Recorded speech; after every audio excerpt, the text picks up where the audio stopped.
So I've just got a super short little video for you guys today because we just got some really interesting news from some more of the IGN information. This one being from an actual sit-down interview with the design director Stig Asmussen, and he had some very important news about the Jedi franchise. So we're going to be getting into all the juicy details in this video, and I'm going to keep it as short and sweet as I can. Now the first thing I want to say is I'm going to actually leave a link to the article itself down below, because there is actually a 45-ish minute pretty much podcast where they are interviewing Stig Asmussen. It's a really interesting watch, and so I'll leave that link down below in the description and hopefully the pinned comment if I can remember, for any of you guys that actually want to watch the whole thing. Now, getting into the details of what was actually said in that though, there was one thing that was really important, and that is that Stig Asmussen pretty much suggested that a third Star Wars Jedi game is going to be made. He didn't at all confirm it. It also depends on how Jedi Survivor goes in terms of sales and all that kind of thing. But Stig has this to say about the franchise. He said, "I always wanted to see this as a trilogy. How can we take Cal and the crew to new places beyond what we were doing in the first game? We had a pretty decent idea of time frame where we wanted Survivor to take place, what the stakes were going to be, what the tone of the game was going to be, what Cal was going to be up against, and how the crew was going to factor into that. And there's ideas of what we could do beyond that as well." He also went on to say that a third game in the franchise would likely be built using Unreal Engine 5 instead of Survivor's Unreal Engine 4. For those who weren't aware, Survivor is confirmed to be using Unreal Engine 4, which is the same engine that Jedi Fallen Order was made in. However, Unreal Engine 5 is essentially the new iteration of that engine, and it is absolutely mind-blowing. Some of the stuff I've seen made in that engine is just literally the most realistic thing that I've ever seen in any sort of video game sense. And he says here, "I think it is a pretty safe assumption." He followed up by saying, "I'm not going to say it's going to be easy. I mean, we have a lot of proprietary things that we've warped the engine into doing what it does for Jedi right now,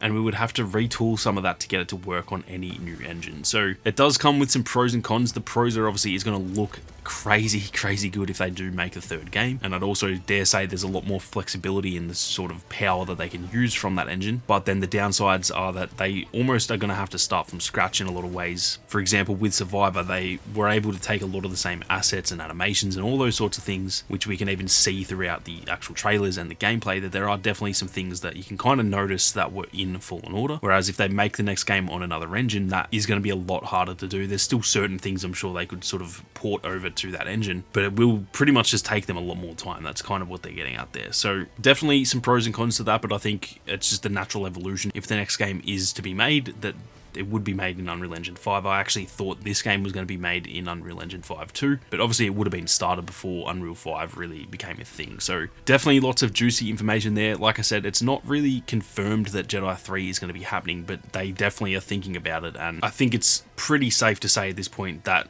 Survivor is going to sell well. It's not even a question to me at this point. Jedi Survivor will be a very successful game. It looks amazing. It's got a lot of hype from Fallen Order. It's got a lot of hype from just all the stuff they've shown off so far, and so I would be genuinely shocked if Survivor turns out to be a bust and then we don't get a third game after now they've, you know, talked about the third game potentially being made. So it's not official confirmation, but it is essentially the closest possible thing you can get to confirming that there will probably be a third game in this franchise, which is very exciting to me. And like I said, although this is a short video, I just wanted to get this news out there because it is definitely some very exciting news. Now, just quickly before I go, for those who didn't know, there is actually the Battle Scars novel that's coming out this week, or it's actually technically next week as I'm recording this, on the 7th of March, so about 5 days from now as I'm recording this. I'm actually going to be reading it pretty much within the first few days of it coming out. As soon as it's out, I'm going to pretty much just spam read it as quick as I possibly can. And so you guys can expect to see a breakdown of the novel from me. It will be like partly spoiler free, and then I will get into the spoilers of what actually happens, so that you guys can all be filled in if you can't really be bothered reading the book, but you want to know what happens, because this is obviously between Fallen Order and Survivor, this little story that's going to take place. So like I said, later on in the week, probably 3 days or so after the book comes out, just to give me time to read it and then make the video, there will be a breakdown of the Jedi Survivor sort of prequel novel. So keep your eyes peeled for that. I'm definitely keen to get that out there. But with that being said, thank you all very much for watching. You guys have a great day, and may the Force be with you always.